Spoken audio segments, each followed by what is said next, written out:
Bonjour.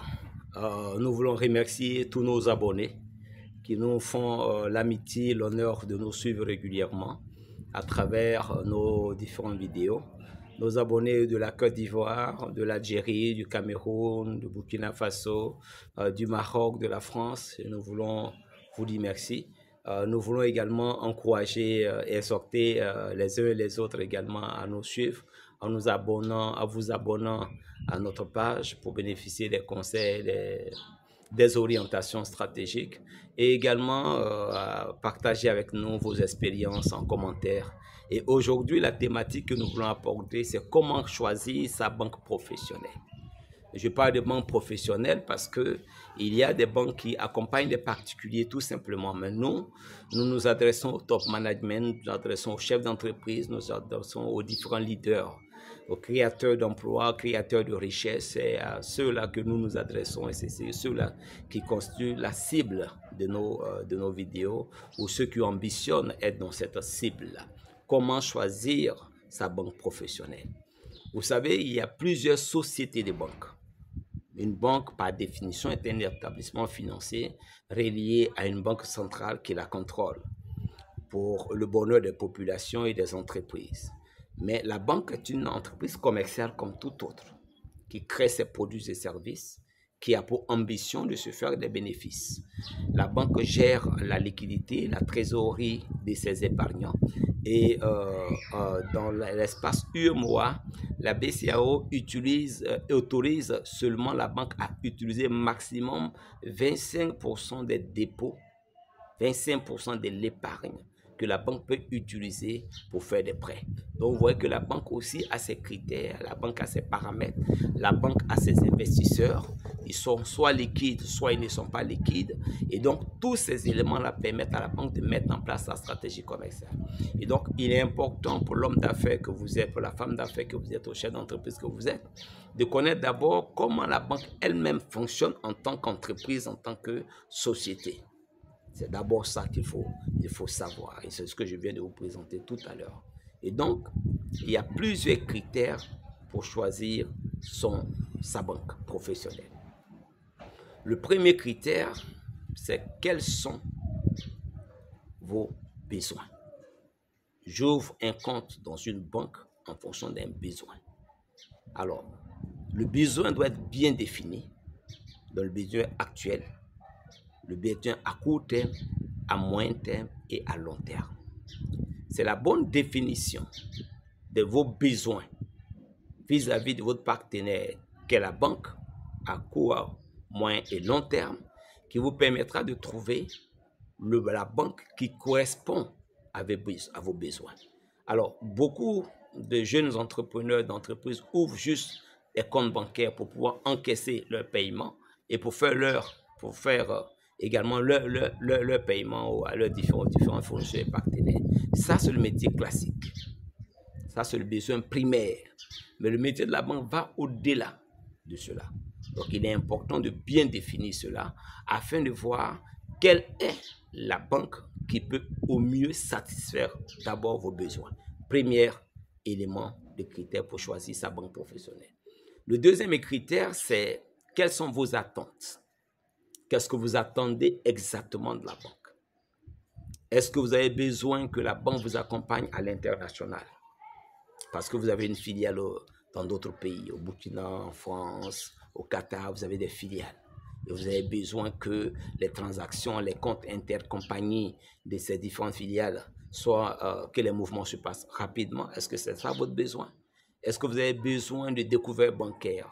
Est-ce que vous avez besoin de cautionnement? Est-ce que vous avez besoin de prêts pour financer votre fonds de roulement, vos différents investissements? Est-ce que vous avez besoin d'être accompagné dans l'acquisition des véhicules? Quelles sont vos attentes? Il est important qu'en tant que chef d'entreprise, avec vos services financiers, votre DAF, vous définissez vos besoins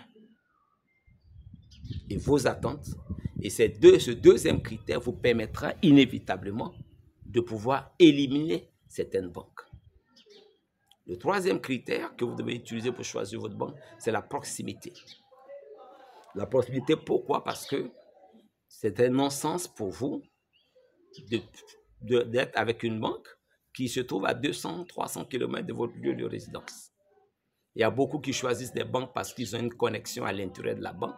Ce n'est pas mauvais d'un premier pas, mais la connexion que vous avez dans une agence qui se trouve dans une ville ou dans une commune, cette connexion peut disparaître. Donc, il est important de faire votre choix sur des critères permanents qui vont durer dans le temps. Donc, il y a deuxième critère, il y a la proximité. Quatrième critère pour le choix de votre banque, c'est le coût du service bancaire. Beaucoup ne font pas attention au coût du service bancaire. Tellement les montants ne semblent pas très élevés, ils ne calculent pas. Il faut regarder le coût des agios. Il faut voir le coût du service en ligne, le coût des services digitaux, le coût des escomptes, le coût des prêts, des découverts, des cautionnements. Il faut faire une étude des coûts et comparer les coûts de banque à banque pour choisir la banque qui vous donne des tarifs les meilleurs. Voici également un quatrième critère que vous pouvez utiliser pour choisir votre banque. Le cinquième critère que vous pouvez choisir, c'est la qualité du service clientèle. Il y a certaines banques concentrées qui mettent tous les clients dans le même panier. Les fonctionnaires, les vendeurs d'Orange, les vendeurs de BIC, ceux qui ont un chiffre d'affaires de 2 millions, ceux qui ont un chiffre d'affaires de 100 millions, tout le monde se retrouve dans le même panier. Il n'y a aucune catégorisation. Et donc, quand vous partez, le service n'est pas de bonne qualité. À la fin du mois, par exemple, c'est ce que beaucoup constatent, il y a des longues files d'attente devant les distributeurs. Ça, c'est l'exemple de la mauvaise qualité du service. Vous rentrez dans une agence, l'agence est remplie. Vous ne savez même pas quoi faire. Il y a certains qui sont venus pour faire Orange Monogram, d'autres sont venus faire Western Union, d'autres sont venus faire RIA, d'autres sont venus payer des timbres de passeport, d'autres sont venus pour ceci, d'autres sont venus pour ceci. Donc, il y a du monde et vous perdez un temps fou à la banque. Ça, c'est la qualité de service. Il faut voir le délai de délivrance de vos relevés bancaires, le délai de vos carnets, de vos chéquiers. Donc, la qualité du service est un critère assez important. Ça vous permet de voir comment chaque banque catégorise ses clients et comment chaque banque prend en compte les besoins de ses clients. Autre élément fondamental. Autre critère supplémentaire, c'est le service digital. Parce qu'en tant qu'homme d'affaires, femme d'affaires, vous aurez besoin de voyager à travers le monde. Quels sont les instruments que la banque vous donne? Est-ce que c'est une carte Visa? Est-ce que c'est une carte JIM UEMOA? Est-ce que c'est une Mastercard? Est-ce qu'avec cette carte-là, vous pouvez aller à travers le monde, dans n'importe quel pays, pour retirer de l'argent, faire des paiements? Ça également, c'est un critère important parce que dans nos différents aéroports, vous ne pouvez pas vous déplacer avec une certaine masse d'argent. Vous ne pouvez pas vous retrouver en Chine en train de faire une transaction. Vous allez libérer un chèque. Vous imaginez combien de temps le chèque va prendre pour qu'il soit encaissé? Imaginez-vous combien de temps le virement bancaire pourra prendre. Donc, il est important de voir la qualité du service digital, le service numérique, le service via Internet. Ça, c'est un élément, un critère aussi important que vous devez suivre de près. L'autre critère que vous devez suivre de près, c'est la sécurité. La sécurité. La sécurité est indispensable. Parce que ce sont des systèmes informatiques qui peuvent être attaqués. Vous pouvez vous retrouver un matin, il y a eu des débits sur votre compte bancaire. Vous ne savez pas d'où ça vient. La banque dit non, je vais voir. Et dans voir, là, la banque a raison sur vous. Elle est plus forte. Donc, vous avez des débits qui peuvent mettre 1 mois, 2 mois avant que ce soit résolu. Des fois, ce n'est même pas résolu. Donc, la sécurité est un critère important. Vous avez égaré vos chéquiers. Quel est le délai de réactivité pour que la banque suspende le processus? Lorsque quelqu'un a tenté d'imiter votre signature, comment est-ce que la banque s'en aperçoit? Quand quelqu'un a essayé de falsifier votre pièce d'identité, une pièce d'identité, pour aller retirer une opération, quel est le niveau de sécurité de la banque? Ça également, c'est un critère important. J'ai parlé tantôt du coût du service financier. et je ne veux pas revenir là-dessus. Il y a également les paiements à l'international. Est-ce que la banque vous permet de faire des paiements à l'international avec les codes IBAN ou bien les codes SWIFT, ou avec quel système la banque permet de travailler à l'international? Ça également, c'est un critère assez important. Pour terminer, quels sont les services additionnels?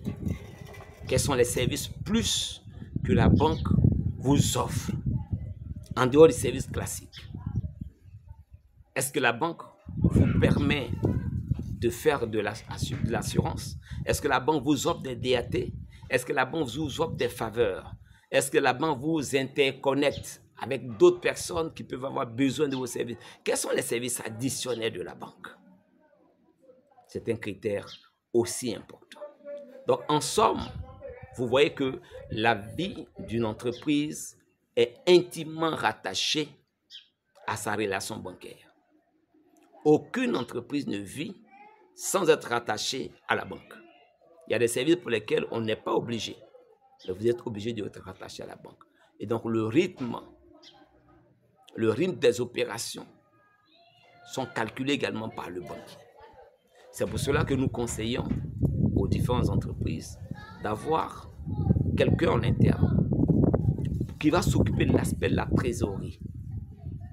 Les grandes entreprises recrutent des personnes de haut niveau, des Bac+5, pour s'occuper spécialement de la trésorerie, des relations avec la banque, les relations avec la bourse, gérer tout ce qui est portefeuille financier de l'entreprise, calculer dans les moindres détails, prévenir l'entreprise. Voici un peu le conseil que je voulais nous donner. Donc voici, chers abonnés, les quelques conseils que je vous donne pour le choix de votre banque professionnelle. Je sais que certainement tu as apprécié cette vidéo et donc je t'invite à la partager. Tu as un avis à donner, un commentaire à poser, pose ton commentaire et je t'invite surtout à t'abonner à cette page pour ne pas rater les prochaines vidéos. Alors que Dieu bénisse vos finances et soyez très regardants sur ce que les banquiers font avec nous. Et les comptables vous diront pourquoi ils font les rapprochements bancaires. Vous saurez tout de suite pourquoi. Allez, que Dieu vous bénisse et à très bientôt.